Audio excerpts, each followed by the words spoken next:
ಶುಭೋದಯ. ಶೃಂಗೇರಿ ಸುದ್ದಿಗೆ ಸ್ವಾಗತ. ಓದುತ್ತಿರುವವರು ಮಿಥುನ್ ಗುಡ್ಡೆತೋಟ. ಶ್ರೀ ಕ್ರೋಧಿನಾಮ ಸಂವತ್ಸರ, ಉತ್ತರಾಯಣ, ವಸಂತ ಋತು, ವೈಶಾಖ ಮಾಸ, ಶುಕ್ಲ ಪಕ್ಷ, ಸಪ್ತಮಿ, ಪುಷ್ಯ ನಕ್ಷತ್ರ, 14/5/2024 ಮಂಗಳವಾರ. ಮುಖ್ಯಾಂಶಗಳು. ಶ್ರೀ ಶಾರದಾ ಪೀಠದಲ್ಲಿ ಶ್ರೀ ಶಂಕರ ರಥೋತ್ಸವ, ಕಾರ್ಮಿಕರ ದಿನಾಚರಣೆ. ಸುದ್ದಿಯ ವಿವರ.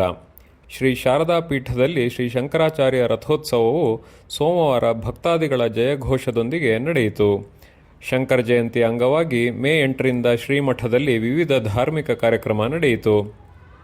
ಶ್ರೀ ಶಂಕರ ಭಗವತ್ಪಾದರ ಮೂರ್ತಿಗೆ ಮಹಾನ್ಯಾಸಪೂರ್ವಕ ಶತರುದ್ರಾಭಿಷೇಕ, ಸಹಸ್ರನಾಮಾರ್ಚನೆ, ಚತುರ್ವೇದ ಪ್ರಸ್ಥಾನತ್ರಯ ಭಾಷ್ಯ, ವಿದ್ಯಾರಣ್ಯ ವೇದ ಭಾಷ್ಯ, ಶ್ರೀ ಶಂಕರ ದಿಗ್ವಿಜಯ ಪಾರಾಯಣ ಮೊದಲಾದ ಧಾರ್ಮಿಕ ಕಾರ್ಯಕ್ರಮಗಳು ನಡೆಯಿತು. ಶ್ರೀ ಸದ್ವಿದ್ಯಾ ಸಂಸ್ಕೃತ ಪಾಠಶಾಲೆಯ ವಿದ್ಯಾರ್ಥಿಗಳು ರಥದ ಎದುರು ವೇದಘೋಷ ಮಾಡಿದರು. ರಥವನ್ನು ಭಾರತೀ ಚೌಕದವರೆಗೆ ಎಳೆದು ಕಟ್ಟೆಬಾಗಿಲು ಗಣಪತಿಗೆ ಪೂಜೆ ಸಲ್ಲಿಸಿ ನಂತರ ಶ್ರೀಮಠಕ್ಕೆ ಎಳೆದು ತರಲಾಯಿತು. ಶ್ರೀಮಠದ ಅಧಿಕಾರಿಗಳಾದ ಪಿ.ಎ. ಮುರಳಿ, ಗೋಪಾಲಕೃಷ್ಣ ಭಟ್, ಶಿವಶಂಕರ್ ಭಟ್, ಜಗದ್ಗುರುಗಳ ಆಪ್ತ ಸಹಾಯಕರಾದ ಶಮಂತ ಶರ್ಮಾ ಮತ್ತಿತರರು ಇದ್ದರು.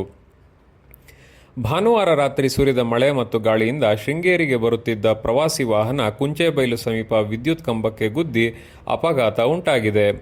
ಪ್ರವಾಸಿ ಟಿಟಿ ವಾಹನದಲ್ಲಿದ್ದ ಪ್ರವಾಸಿಗರಿಗೆ ಅಲ್ಪ ಸ್ವಲ್ಪ ಗಾಯದಿಂದ ಪಾರಾಗಿದ್ದು, ಅಪಘಾತದಲ್ಲಿ ವಿದ್ಯುತ್ ಕಂಬ ಮುರಿದಿದೆ. ಈ ಸಂದರ್ಭದಲ್ಲಿ ವಿದ್ಯುತ್ ಪೂರೈಕೆ ಸ್ಥಗಿತಗೊಂಡಿದ್ದು ಹೆಚ್ಚಿನ ಅನಾಹುತ ತಪ್ಪಿದೆ. ಹನುಮಂತನಗರದ ಅರಣ್ಯ ಇಲಾಖಾ ಕಚೇರಿ ಎದುರಿನ ಮನೆ ಮೇಲೆ ಮರದ ರೆಂಬೆ ಬಿದ್ದು ಮೇಲ್ಛಾವಣಿಗೆ ಹಾನಿಯಾಗಿದೆ.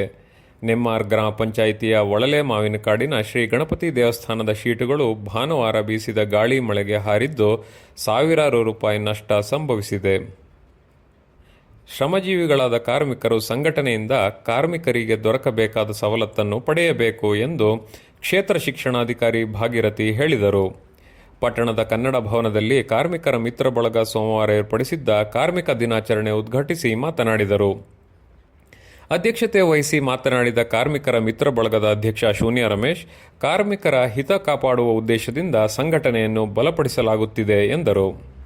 ಇದೇ ಸಂದರ್ಭದಲ್ಲಿ ವ್ಯಾಸ್ಕೋ ಫೌಂಡೇಶನ್ನ ಸಹಕಾರದಿಂದ ಸರ್ಕಾರಿ ಶಾಲಾ ವಿದ್ಯಾರ್ಥಿಗಳಿಗೆ ನೋಟ್ಬುಕ್, ಪೆನ್ ನೀಡಲಾಯಿತು.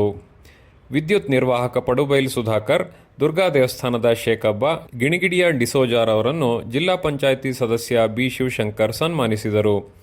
ಕಾರ್ಯಕ್ರಮದಲ್ಲಿ ಅರುಣ್ ಕುಮಾರ್, ಕೆಎಂ ಭಾಸ್ಕರ್, ಕೆಎಸ್ ರಮೇಶ್, ಪ್ರವೀಣ್ ಪೂಜಾರಿ, ಶೃಂಗೇರಿ ಸುಬ್ಬಣ್ಣ, ಮಂಜುನಾಥ್ ಗೌಡ, ಜಗದೀಶ್, ಜ್ಯೋತಿ, ಸುಮಂಗಲ, ಹೆಜ್ಜೆ ರಾಘವೇಂದ್ರ, ಆನಂದಸ್ವಾಮಿ, ರಾಜೇಶ್ ಶೆಟ್ಟಿ, ಹರ್ಷ, ಆನಂದ ಇದ್ದರು. ಮೆಣಸೆ ಗ್ರಾಮ ಪಂಚಾಯಿತಿಯ ಮಸಿಗೆ ಗ್ರಾಮದ ನಾಗವೇಣಮ್ಮ, ವಯಸ್ಸು 91, ಭಾನುವಾರ ರಾತ್ರಿ ನಿಧನರಾದರು. ಇವರಿಗೆ 3 ಪುತ್ರಿಯರು ಇದ್ದಾರೆ. ಸುದ್ದಿ ಸಂಪಾದಕ ಕೆಎಲ್ ಗೋಪಾಲಕೃಷ್ಣ, ಸಹಕಾರ ಕೆವಿ ರಮೇಶ್, ತಾಂತ್ರಿಕ ಸಹಕಾರ ಮಿಥುನ್ ಗುಡ್ಡೆತೋಟ ಮತ್ತು ಸೌಮ್ಯ ವಿಜಯಕುಮಾರ್. ಜಾಹೀರಾತು ಹಾಗೂ ಪ್ರತಿಕ್ರಿಯೆ ನೀಡುವವರು ಶೃಂಗೇರಿ ಸುದ್ದಿ ಕೇಳಲು ನಿಮ್ಮ ಹೆಸರು, ವಾಟ್ಸ್ಆ್ಯಪ್ ಸಂಖ್ಯೆಯನ್ನು 9448843831ಗೆ ವಾಟ್ಸ್ಆ್ಯಪ್ ಮಾಡಿ. ವಂದನೆಗಳು.